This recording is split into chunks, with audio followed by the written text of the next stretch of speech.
आजची रेसिपी वांगे बटाट्याची भाजी। कढई तापत ठेवले, कांदा घालून घेऊया। कांदा चांगला परतून घेऊ की टमाटा घालूया। टमाटा चांगला परतला की हळद, मीठ, धनाकूट आणि घरगुती मसाला परतून घेऊया चांगला। मसाला परतला की बटाटे घालून घेऊया। बटाटे चांगले परतून घ्यायचे।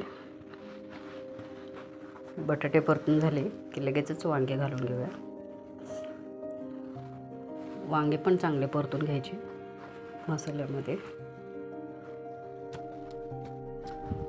वांगे परतून झाले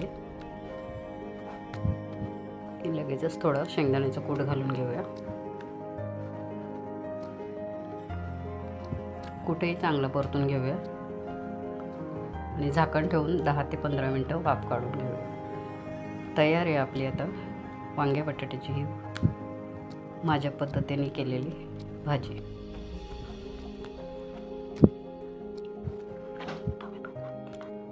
तुम्ही पण एकदा नक्कीच करा।